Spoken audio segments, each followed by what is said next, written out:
औज़ुबिल्लाहि मिनश्शैतानिर्रजीम बिस्मिल्लाहिर्रहमानिर्रहीम अल्हम्दुलिल्लाहि रब्बिल आलमीन अस्सलातु वस्सलाम अला रसूलिहिल करीम अम्मा बाद रब्बि इश्रह ली सदरी व यस्सिर ली अमरी वहलुल उक़दतम मिन लिसानी यफ़क़हू क़ौली सदक़ल्लाहुल अज़ीम। अस्सलामु अलैकुम दोस्तों, मेरा नाम हबीबुल्लाह है। पिछले वीडियो में मैंने आपको थर्ड वर्ल्ड वार के बारे में बताया था कुरान और हदीस की रोशनी में, जो कि एक न्यूक्लियर वॉर होगी। मैं गुजारिश करता हूं कि जो लोग उस वीडियो को नहीं देखे हैं वो जाके देख लें, इंशाअल्लाह उससे आपको बहुत अहम मालूमात होगी। आज मैं आपको इंशाअल्लाह आर्मगेडन के बारे में समझाऊंगा और कुरान और हदीस की रोशनी में इसको हम लोग समझने की कोशिश करेंगे। आर्मगेडन एक आखिरी ज़माने में होने वाली बैटल है, बहुत ही खौफनाक जंग होगी और इसके बाद दुनिया का ख़ात्मा हो जाएगा। ये बिल्कुल कुर्बे क़यामत में लड़ी जाएगी, आखिरी ज़माने में लड़ी जाएगी। और मैं पिछले वीडियो में यही बताने की कोशिश किया हूँ कि ये फितनों का दौर है, फितनों का दौर शुरू हो चुका है। हम लोग कुर्बे क़यामत के दौर में जी रहे हैं, जिसको हदीसों में आखिरुज़्ज़मान कहा गया है।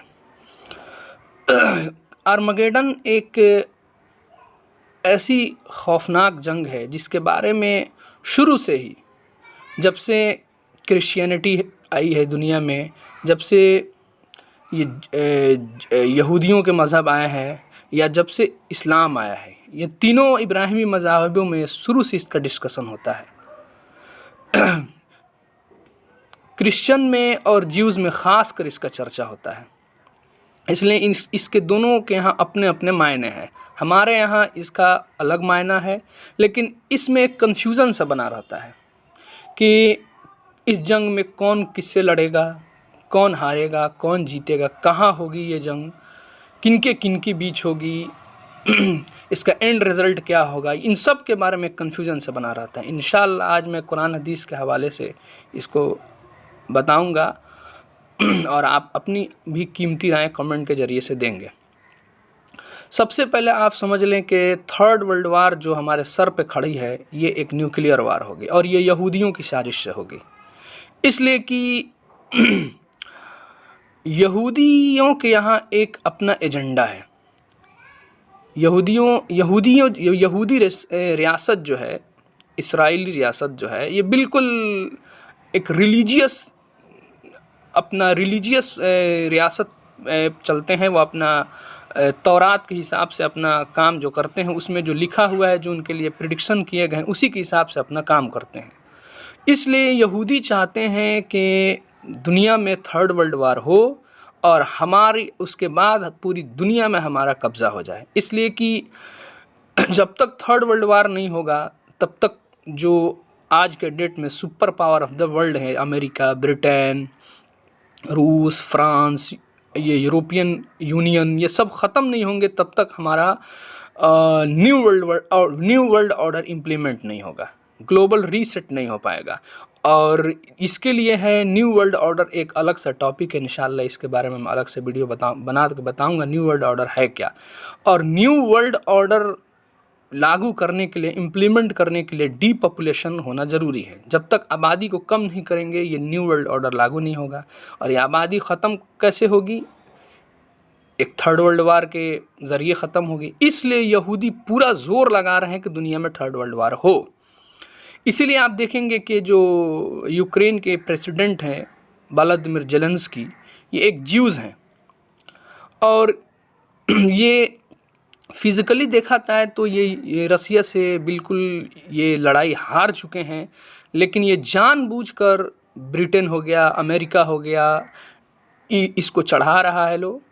और ये ज़ेलेंस्की में कुछ बचा नहीं है, लेकिन फिर भी ये आकर बार बार रसिया को धमकी दे रहे हैं ताकि किसी तरह रसिया उकता कर हम पर न्यूक्लियर वार से अटैक कर दे और एक न्यूक्लियर वार छिड़ जाए। ये सब पीठ पीछे यहूदी करवा रहे हैं, बाकी अल्लाह बेहतर जानता है। लेकिन ये थर्ड वर्ल्ड वार होगी। इसके नतीजे में क्या होगा कि यहूदी जो हैं अपना ग्रेटर इसराइल बना लेंगे, जो उनका मकसद है, और दुनिया में न्यू वर्ल्ड ऑर्डर इम्प्लीमेंट कर देंगे और पूरी दुनिया को कंट्रोल कर लेंगे। वो इसलिए करना चाहते हैं ताकि यहूदियों के यहाँ एक कंसेप्ट है कि जब तक हम दुनिया को कंट्रोल नहीं कर लेंगे, नऊज़ बिल्ला मस्जिद अक्सा को शहीद नहीं कर लेंगे, और जो हमारा थर्ड टेम्पल ऑफ माउंट है यानी हैकल सुलेमानी को नहीं बना लेंगे, तब तक हमारा मसीहा यानी जिसको हम दज्जाल कहते हैं, उसको अपना वो मसीहा मानते हैं, वो दुनिया में नहीं आएंगे। इसलिए वो चाह रहे हैं कि, और जब से ये थर्ड मिलेनियम शुरू हुआ है तब से वो उनके जो यहूदी रब्बी हैं वो बिल्कुल जोर लगा चुके हैं कि अब हमारा मसीहा का आने का टाइम हो गया है। इसलिए चाहते हैं कि जल्द अज जल्द हमारी जितनी भी मिशन है वो पूरा हो सके और हमारा मसीहा आ जाए, और वही आकर हमारा पूरे दुनिया में हुकूमत कायम करेगा। लेकिन उससे पहले हम थर्ड टेम्पल बना लें, क्योंकि वो उसी को अपना ये बनाएगा तख्त, उसी में तख्त दाऊद जो आज ब्रिटेन में है, जिस पर बैठकर ब्रिटेन के प्राइम मिनिस्टर की ताजपोशी होती है, वही तख्त वो ला के वहाँ उसमें टेम्पल माउंट में रखेंगे और उसी पर आकर उनका मसीहा दज्जाल बैठेगा। ये उनका कंसेप्ट है। और क्रिश्चियन के यहाँ ये कंसेप्ट है, आप खुद देखें कि क्रिश्चियन और ज्यूज़ एक दूसरे के समझ लीजिए कि जानी दुश्मन है। फिर क्यों सेकेंड वर्ल्ड वार के बाद अमेरिका और ब्रिटेन जो कि क्रिश्चियन है जाकर यहूदियों को फ़िलिस्तीन में आबाद किए? आखिर ये ज्यूज़ और क्रिश्चियन में इतनी दोस्ती कहाँ से आ गई, जबकि एक ज़माना से दुश्मनी चलती आ रही है? इसका आप समझ लें कि एकमात्र रीज़न ये है कि ज्यूज़ के यहाँ तो ये कंसेप्ट मैंने आपको समझा दिया। उनका कंसेप्ट है कि दुनिया में हम न्यू वर्ल्ड ऑर्डर लागू करें, आबादी को कम करके इसके लिए थर्ड वर्ल्ड वार करें, न्यूक्लियर वार शुरू करें, और उसके बाद से फिर हम न्यू वर्ल्ड ऑर्डर इम्प्लीमेंट करेंगे, मस्जिद अक्सा को शहीद करेंगे और वहाँ थर्ड टेम्पल माउंट बनाएंगे, और उसी में हमारा मसीहा दज्जाल आएगा और हमारी पूरी दुनिया पे हुकूमत आ जाएगी। लेकिन क्रिश्चियन के यहाँ इसका कंसेप्ट अपोजिट है। वो दज्जाल को एंटी क्राइस्ट कहते हैं, क्राइस्ट का अपोजिट एंटी क्राइस्ट। अब उनका मानना है कि जब तक दुनिया में एंटी क्राइस्ट नहीं आ जाएगा तब तक हमारा जीसस क्राइस्ट नहीं आएंगे। अब वो चाहते हैं कि जल्द से जल्द इनका एंटी क्राइस्ट दुनिया में आए, ताकि उसके बाद उसी को ख़त्म करने के लिए हमारा जीसस क्राइस्ट आए। इसीलिए जब से थर्ड मिलेनियम शुरू हुआ, यही वजह है कि ब्रिटेन और अमेरिका दोनों मिलकर 1948 में इज़राइल देश को मान्यता दिया, ताकि यहूदी अपना रियासत कायम कर लें और अपना मसीहा को बुलाएं, यानी दज्जाल को बुलाएं, और जब इनका दज्जाल यानी एंटी क्राइस्ट आ जाएगा तो फिर हमारा जीसस क्राइस्ट आएंगे। और इनका कंसेप्ट है कि जब जीसस क्राइस्ट आएंगे तो सारी दुनिया में हमारी हुकूमत आ जाएगी। यही वजह है कि ब्रिटेन और अमेरिका ने मिलकर फ़िलिस्तीनियों से छीनकर और इजराइल को वहाँ बसाया गया, और यही वजह है कि आज भी ब्रिटेन और अमेरिका वो इजराइल की मदद कर रहे हैं। बस यही मेन कंसेप्ट है जो मैंने आपको समझाया। लेकिन अल्लाह कहते हैं कि मैं सबसे बेहतर चाल चलने वाला हूँ, वल्लाहु खैरुल माकिरीन, अल्लाह का मक्र सबसे बेहतर है। अब इंशाअल्लाह हम समझेंगे कि आर्मगेडन क्या है। इससे पहले ये समझना ज़रूरी है था कि ईसाइयों का क्या कंसेप्ट है, फंडामेंटल कंसेप्ट, और ज्यूज़ का क्या फंडामेंटल कंसेप्ट है। अब आर्मगेडन समझिए क्या है। आर्मगेडन बाइबल में एक वर्ड है जिसको उर्दू में कहते हैं हर मजदून, इब्रानी ज़बान में कहते हैं हर मजदून। हर कहते हैं ऊंची जगह को, और मगेडू एक वादी फ़िलिस्तीन में एक जगह है जिससे निकला है हर मजदून, जिसको बाइबल में नाम दिया गया है आर्मगेडन। ये एक बहुत ही खौफनाक जंग होगी आखिरी ज़माने में। इस जंग में, और ये कहा जाता है कि दुनिया की आखिरी जंग होगी, उसके बाद दुनिया का ख़ात्मा हो जाएगा। अलग अलग लोगों का अलग अलग कंसेप्ट है। यहूदियों के यहाँ इसका अलग कंसेप्ट है और ईसाइयों के यहाँ इसका अलग कंसेप्ट है। तो थोड़ा सा इसको समझने की कोशिश करते हैं इन दोनों के यहाँ इसका क्या मतलब है। यहूदियों के यहाँ ये कंसेप्ट है कि ये आर्मगेडन की लड़ाई होगी, और इसमें जो होगा हमारा मसीहा यानी दज्जाल हमारे साथ होगा, और जितनी भी हमारे ख़िलाफ़ कुव्वतें होंगी उन सब से हमारा मसीहा लड़ेगा, हम उनके साथ होंगे और हमारा मसीहा उन सब को निस्तो नाबूद करेगा और हमारी फतह होगी। उसके बाद पूरी दुनिया में हमारी हुकूमत आ जाएगी। यानी इस जंग में जो यहूदियों का मसीहा है उनके साथ होगा, जिसको हम दज्जाल कहते हैं, और हम उन पे फतह पाएंगे और हमारी हुकूमत आ जाएगी पूरी दुनिया में। ये यहूदियों का समझ लिए फंडामेंटल कंसेप्ट है अबाउट आर्मगेडन की। ईसाइयों का क्या है? ईसाइयों का कंसेप्ट ये है कि इस जंग में मसीही ताकतों के खिलाफ जो भी फौजें होंगी वह आपस में लड़ेंगी और ईसा अलैहिस्सलाम आसमानों से आएंगे, यानी हमारा जीसस क्राइस्ट आएंगे और हमको बादलों में उड़ा कर लेकर चले जाएंगे और ये सारी दुनिया आपस में जो मसीही ताकतों के ख़िलाफ़ है वो लड़ेंगी, आपस में लड़ कट के मरेंगी। हम बादलों में से सारा नज़ारा देखेंगे। जब ये आपस में लड़ भिड़ के ख़त्म हो जाएंगे फिर हम दोबारा दुनिया में आएंगे और उसके बाद पूरी क्रिश्चियनिटी की हुकूमत दुनिया में आ जाएगी। ये अलग अलग इनका आर्मगेडन के बारे में कंसेप्ट है, लेकिन दोनों के यहाँ बिल्कुल ये परफेक्ट है कि ये आर्मगेडन होगी और ये बहुत ख़तरनाक जंग होगी। लेकिन मसला ये है कि किनके बीच में होगी।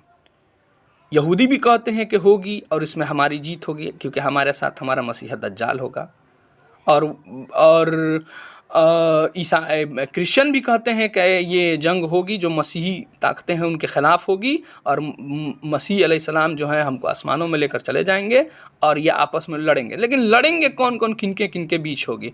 तो इंशाअल्लाह मैं आज आपको कुरान हदीस के हवाले से समझाऊंगा कि आखिर वाकई आर्मगेडन किनके बीच होगी, हमारा हदीस इस पे क्या कहता है और कौन इसमें जीतेगा कौन हारेगा। तो सबसे पहले हम आपको बता दें कि आर्मगेडन जो जंग होगी इसको हदीसों में नाम दिया गया है मलहमतुल कुबरा, जिसको हम लोग मलहमतुल उज़्मा के नाम से भी हमारे हदीसों में आया हुआ है। इसमें क्या होगा कि आर्मगेडन जो होगा ये वादी फ़िलिस्तीन में एक जगह है मगेडू, वहाँ पर ये लड़ी जाएगी और ये बिल्कुल खैर और शर का मार्का होगा। यानी हम मुसलमानों के कंसेप्ट के हिसाब से ये खैर और शर का मार्का होगा। इसमें एक तरफ सिर्फ खैर ही खैर होगा, एक तरफ सिर्फ शर ही शर होगा। इसके बीच में ये लड़ी जाने वाली बहुत ही खौफनाक जंग होगी, जिसमें सबसे पहले जो लड़ाई होगी, और इसमें क्या होगा कि अल्लाह रब्बुल इज़्ज़त इस जंग के होने से पहले मुसलमानों से मुनाफिकों को अलग कर देंगे। यानी प्योर जो ऑथेंटिक ईमान वाले होंगे मुसलमानों की तरफ से वही इसमें पार्टिसिपेट करेंगे। जिनके दिल में ज़र्रा बराबर भी मुनाफ़क़त होगी अल्लाह ताला इस जंग के शुरू होने से पहले उनको इनसे अलग कर देंगे। यानी प्योर ईमान वाले ये जंग ही सिर्फ इसमें लड़ेंगे। बिल्कुल खैर व शर का मार्का होगा और इसमें एक तरफ सिर्फ ईमान वाले होंगे जिसमें कोई भी मुनाफ़क़त नहीं होगी, और दूसरे तरफ सिर्फ इस्लाम मुखालिफ लोग होंगे जिसमें ज़र्रा बराबर ईमान ना होगा। ये एक जंग होगी जो हमारे हदीसों में जो आया हुआ है, जिससे हम लोगों को पता चलता है कि ये एक जंग होगी सबसे पहले मुसलमानों में और यहूदियों के बीच।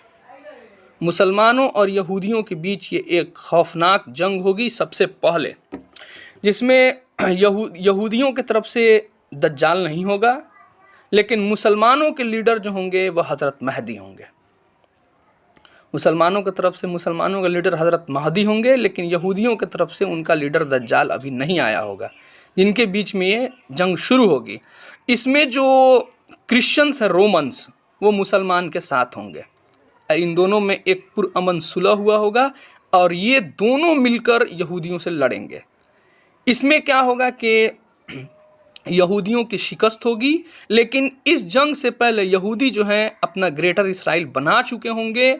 मुसलमानों की हुकूमत पूरे मिडिल ईस्ट से ख़त्म हो चुकी होगी, और ये कब होगी? थर्ड वर्ल्ड वार के नतीजे में। थर्ड वर्ल्ड वार होगी तो ग्रेटर इसराइल बन जाएगा, मुसलमानों को मिडिल ईस्ट से हुकूमत चली जाएगी, और उसी के ख़िलाफ़ लड़ने के लिए हज़रत महदी आएंगे। मुसलमानी हुकूमत को दोबारा कायम करने के लिए, खिलाफत अला मिनहाज नबुवा कायम करने के लिए हज़रत महदी आएंगे, और दाबक और अमाक में मुसलमानों का फ़ौज खैमाज़न होगा। उसके बाद ये मुसलमान और रोमन्स में एक पुरअमन सुलह हुआ होगा और उसके बीच बाद ये दोनों मिलकर यहूदियों से लड़ेंगे।